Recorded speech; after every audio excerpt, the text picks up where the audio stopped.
nous avons l'impression, comme personnel de terrain, qu'il n'y a pas véritablement de nouvelles vagues. Certains, où les chiffres le montrent, pensent même un peu une illusion. Et cette illusion est de plus en plus partagée finalement par nos patients, par les gens que nous voyons et les problèmes que nous rencontrons. D'où finalement une mise en cause du bien fondé finalement de ces mesures qui sont de plus en plus difficilement mises en cause. Now, with the 5-kilometre restriction, there seems to be growing need among the community to have it expanded or removed completely. A couple of weeks ago, we did ask Alan Chang how we came to the 5 kilometres, and he said that it had been successful at reducing movement, but he couldn't really give a reason. I think he said 5Ks, 12Ks, it's an arbitrary figure.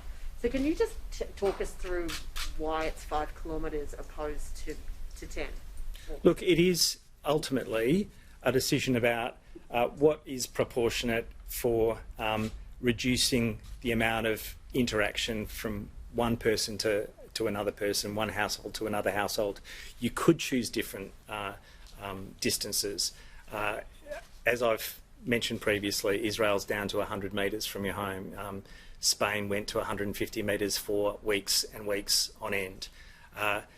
5 kilometres is a judgment about where people can reasonably go for exercise, where people could reasonably go for the permitted reasons without increasing too significantly the number of other people and households they come into contact with. When you double that radius, you're multiplying by 4 times the number of households that you can potentially come into contact with. So it's just trying to make a judgment about limiting interactions to an extent possible, but allowing people to have some opportunity to find a park, find a walking trail for the purpose of exercise. Considering people in outer suburbs and semi-rural areas with less density have fewer friends and family, not as many parks, not as many shops in their 5Ks. How conscious are you of the, I guess, disproportionate penalty that it imposes on them? Yeah, I think that, there are so many things that are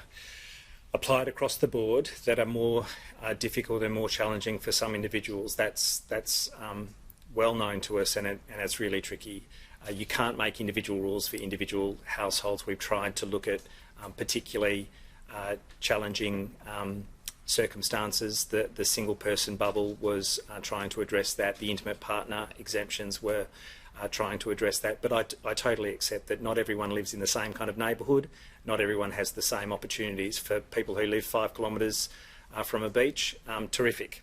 But not all of us do, clearly.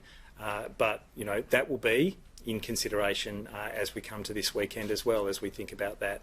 But it's not easy. No, I don't know that there is. I think, again, it's not even a question of being overwhelmed. It's a question of what drives transmission.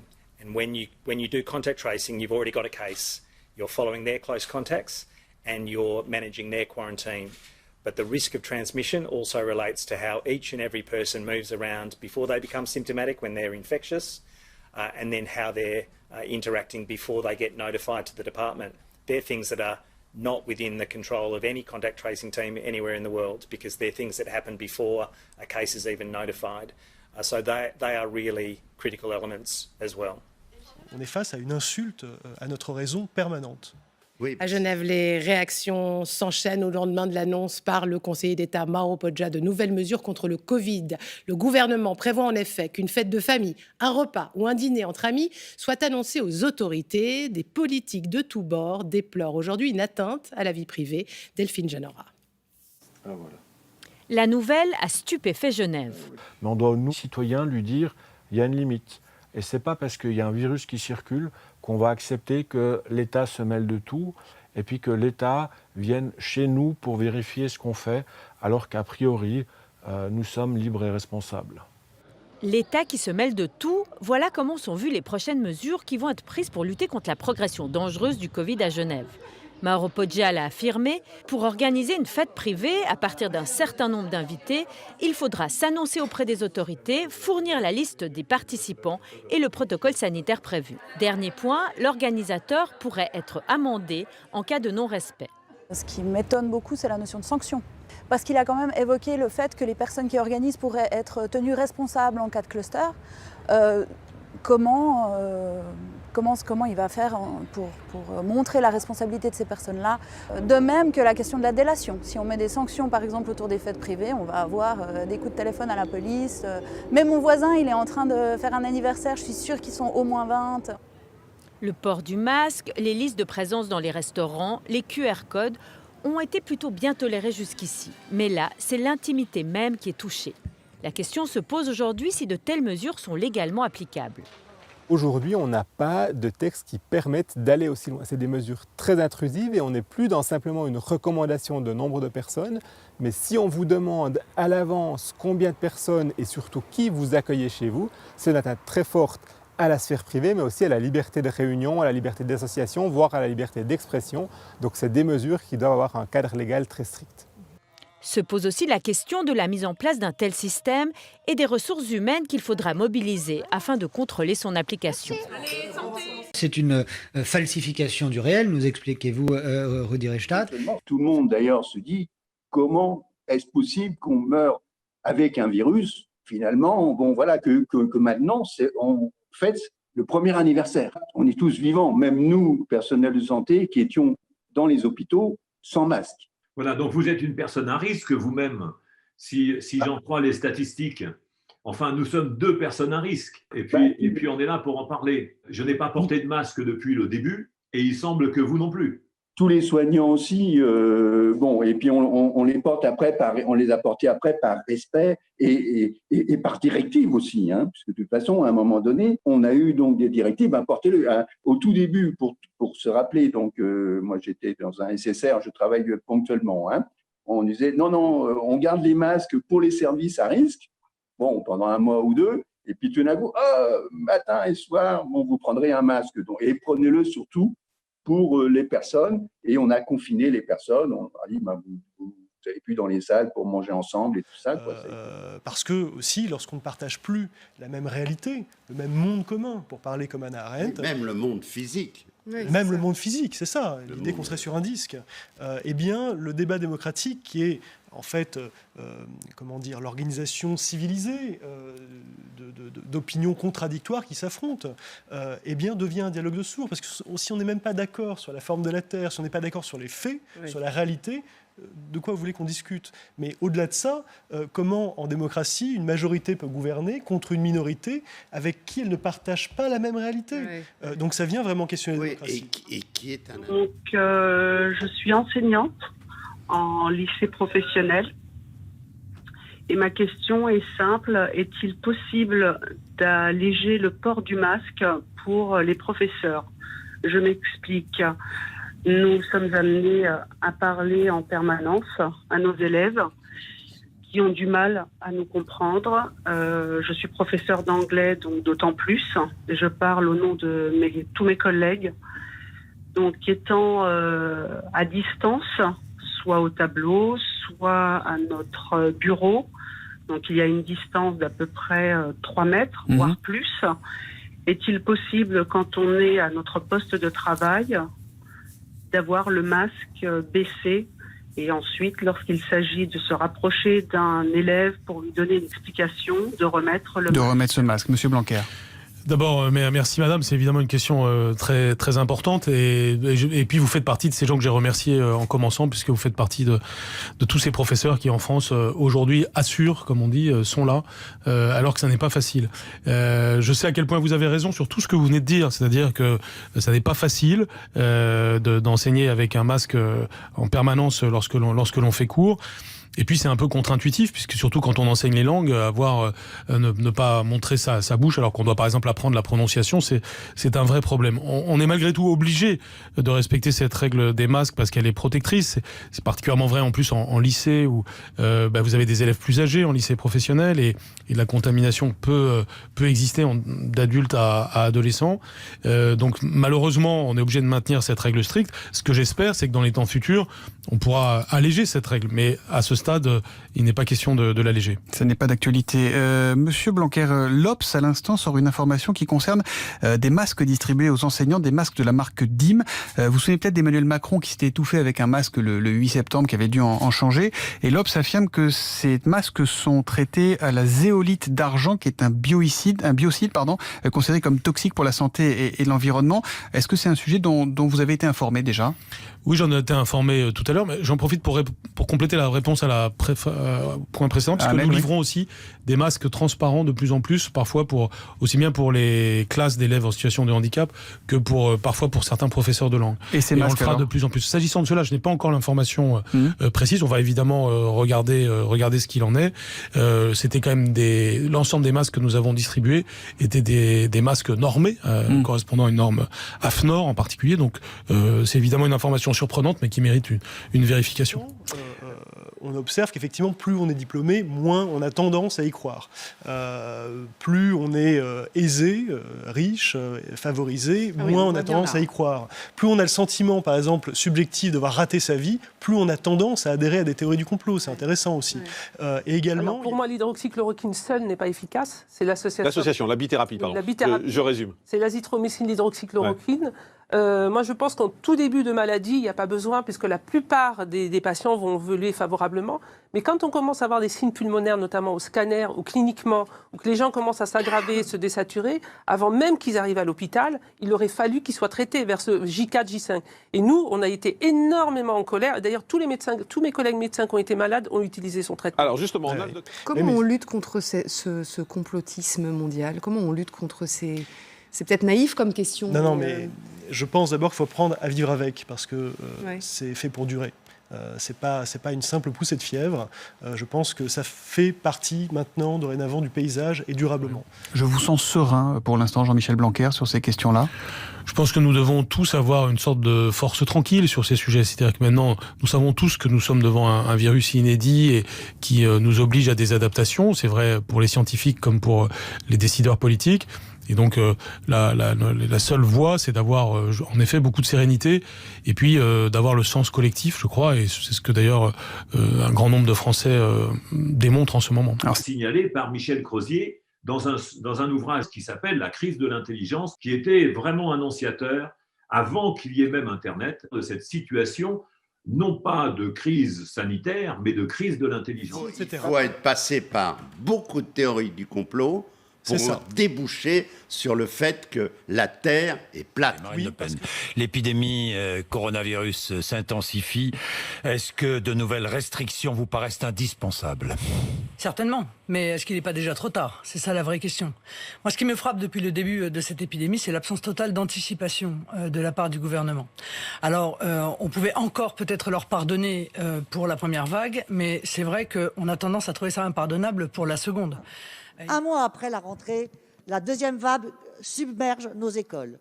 Comment pensez-vous donc vous mettre en conformité avec vos propres déclarations ? C'est vrai qu'on a tendance à trouver ça impardonnable pour la seconde. La deuxième vague submerge nos écoles. Et de deux choses l'une, ou bien ce grand complot existe, et alors nous sommes dedans, et on ne s'en aperçoit pas,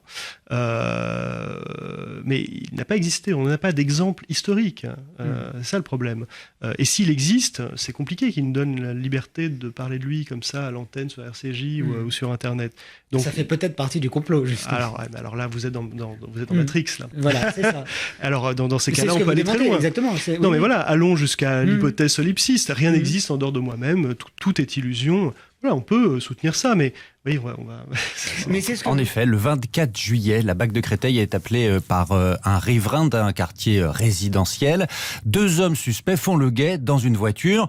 Les policiers interviennent et découvrent sur eux un pistolet chargé et des couteaux militaires. Garde à vue et stupéfaction, les deux révèlent spontanément qu'ils appartiennent au service secret, à la DGSE, des soldats en fait affectés à des missions de garde d'un camp d'entraînement, mais ils expliquent aussi qu'ils avaient pour mission d'abattre cette femme. Le recruteur leur aurait affirmé qu'il s'agissait d'une opération clandestine de la DGSE, que la cible serait liée peut-être au Mossad. Alors très vite, la brigade criminelle acquiert la certitude en fait qu'il s'agit d'un contrat privés liés à l'activité professionnelle de la cible. D'autres arrestations suivent, un privé, un ancien policier, deux soldats, mais le commanditaire reste à ce jour hors d'atteinte et tout dans ce dossier interroge des moyens disproportionnés, une exécution brouillonne, une cible apparemment sans histoire. Marie-Hélène Dinier a développé 3 sociétés et a 15 salariés dans le domaine du coaching en entreprise.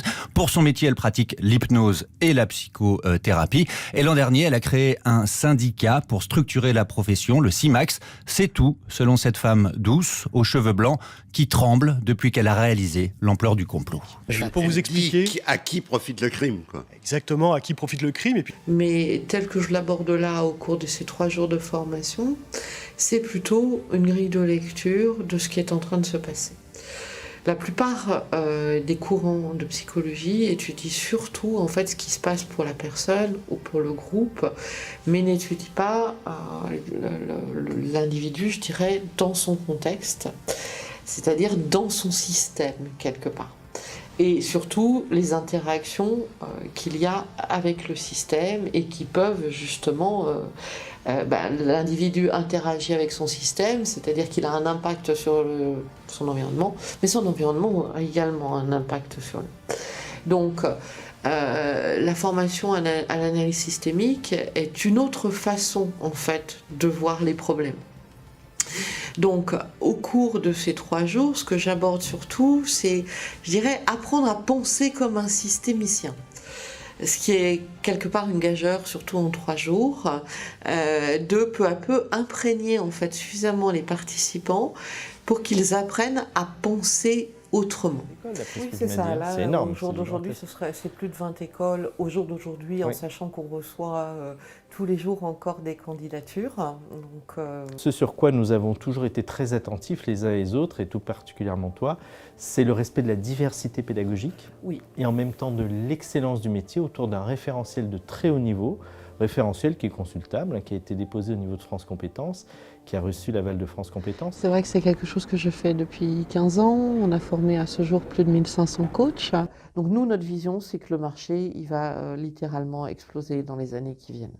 Et c'est une vision, en tout cas, que je tiens de Gabriel Hans, qui est donc le président de l'EMCC actuellement, et qui, voilà. La meilleure preuve, par exemple, c'est le marché public qui a été passé au printemps. Il y a une mutation très importante en fait dans le secteur public. Il y a même une commission spécialisée dans la mutation du service public, due aussi à la digitalisation qui amène énormément de mutations dans les façons de travailler et donc de mutations aussi culturelles quelque part. Et donc l'État a passé au printemps, c'était un appel d'offres interministériel en fait, mais d'un montant quand même de 1,5 million d'euros dans du coaching pur. Tout simplement, il a fallu que j'apprenne à diminuer mon niveau d'anxiété, que j'apprenne en fait peu à peu que la sécurité, elle n'était pas extérieure, mais qu'elle était intérieure. C'est-à-dire qu'en fait, c'est moi, à partir du moment où je suis certaine que ça va réussir et que j'ai les compétences, il y a forcément quelque chose qui va se passer à un moment donné. On va travailler par exemple aussi sur d'autres concepts comme l'émotion, comme feedback. C'est-à-dire de se dire que tout simplement, quand je suis en séance, une émotion qui me traverse, c'est peut-être pas que mon émotion, ça peut être aussi l'émotion qui appartient soit au client, soit au système. Et donc, par exemple, d'apprendre à faire du feedback sur l'émotion que je vis moi pendant la séance. Donc, c'est vraiment ouvrir un autre univers que celui dans lequel on a l'habitude de travailler, que ce soit en analyse transactionnelle ou en PNL ou dans d'autres courants. Et donc s'imprégner au cours de ces 3 jours complètement de, allez, on va dire une dizaine de concepts et apprendre à les manier. Résultat, ça permet justement de regarder chaque problématique rencontrée avec les clients sous différents angles. L'angle habituel, l'angle de l'analyse systémique qui apporte en général une vision différente, décalée. Ou je pourrais dire recadrer. Et là, on est de nouveau au cœur de l'analyse systémique, puisque un des grands outils de l'analyse systémique, eh bien, c'est tout simplement le recadrage, c'est-à-dire apprendre à regarder les choses différemment. Oui, la bêtise des gens intelligents est encore plus problématique que la bêtise des imbéciles. C'était plus facile de créer une école que d'ouvrir un bar. Vous n'aviez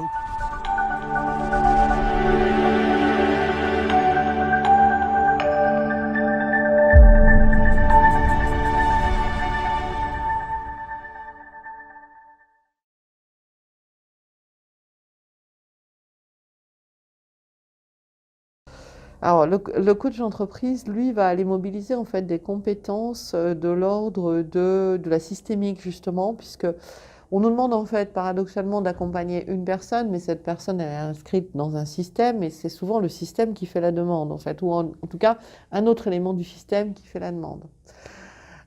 Et donc du coup, ce qui va se passer, c'est que je vais rentrer finalement, bien malgré moi, en tant qu'intervenant à l'intérieur d'un système. Je vais très vite être dans cette dynamique-là.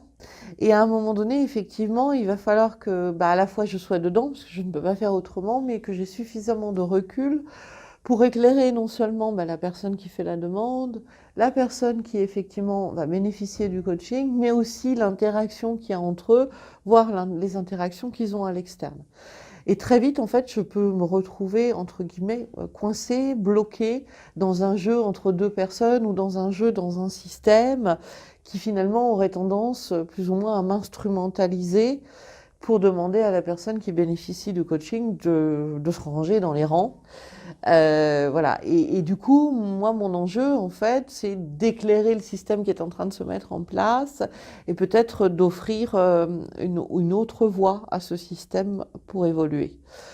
Donc, ça nécessite et ça mobilise des compétences, notamment en analyse systémique, assez importantes, et des compétences tout simplement relationnelles et de communication. Parce que tout simplement, pour retourner parfois à une personne qui fait la demande d'accompagnement, que sans doute dans la problématique qui est en train de se poser, elle participe aussi de la problématique, il faut quand même avoir un minimum de diplomatie. Fiabilité et d'avoir évidemment une école maternelle de qualité, ce qui fait d'ailleurs partie de mes grandes priorités. Et donc nous avons fait l'instruction obligatoire il y a 2 ans dans la loi pour l'école de la confiance. Désormais, c'est la scolarisation obligatoire et c'est un grand progrès. Je rappelle qu'il y a des pays qui le font. La Suède, par exemple, qui n'est pas réputée comme étant liberticide, interdit l'instruction à domicile. L'Allemagne, l'Espagne et la Cour européenne des droits de l'homme a toujours considéré que c'était pas contraire à la liberté d'enseignement. Donc j'ai pris le parti effectivement de communiquer, d'abord pour clamer mon innocence et aussi pour sensibiliser quelque part l'opinion publique à ce qui m'arrive et qui pourrait arriver encore une fois à n'importe qui. Voilà, le témoignage. Et donc voilà, donc une grosse avancée, en tout cas pour moi, ces 2 dernières années sur le métier. Et là maintenant avec le dépôt de ce dossier RNCP et puis tout ce qui va continuer à se faire dans les années qui viennent, j'espère une très belle reconnaissance pour ce métier qui me tient à cœur. Mais écoute Marie-Hélène, un grand merci à toi. Finalement en t'écoutant, je me dis, non seulement nous avons réussi à faire de l'intelligence collective, et une très belle coopération entre nous tous. Oui. Et en même temps, il y a un mot qu'on aime beaucoup dans le métier, c'est le mot de l'holomorphisme. Et je trouve que nous sommes très holomorphiques parce que nous sommes tous porteurs de ce projet global. Et ce projet global nous représente tous. Je trouve ça absolument extraordinaire.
Nous avons affaire à des tueurs, des gens qui vénèrent Satan, qui prennent plaisir de nos malheurs. Leur seule réponse à notre misère n'a aucun lien avec l'humain. Faut tout donner aux actionnaires. c'est leur vertige d'être malade. Si nous sommes des millions à vouloir tout changer, si nous sommes des millions de demain, si nous sommes des millions à descendre dans la rue, si nous sommes des millions, rien ne nous arrêtera. La seule chose qu'ils disent avoir construite s'appelle l'Union Européenne. Une nouvelle tour de Babel, projet de paix devenu peine. On doit s'unir face à ces traîtres pour sortir de leur piège. L'UE, on doit lui dire Frexit, la rue la mettre en état de siège. Par respect pour nos anciens, en première ligne de ce crime organisé. Soyons droits et fiers comme un Raoult, et allons récupérer notre destin. Éparpillés, nous sommes tous faibles, mais regroupés, nous devenons forts. Ensemble, nous serons invincibles. Ensemble, on fera payer leur crime. Nous sommes des millions à vouloir changer. Si nous sommes des millions de demain, si nous sommes des millions à descendre dans la rue, si nous sommes des millions, rien ne nous arrêtera. Si nous sommes des millions à vouloir tout changer, si nous sommes des millions de demain, si nous sommes des millions à descendre dans la rue, si nous sommes des millions, rien ne nous arrêtera.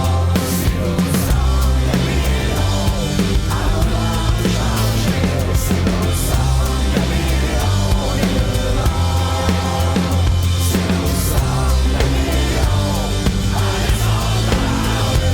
sommes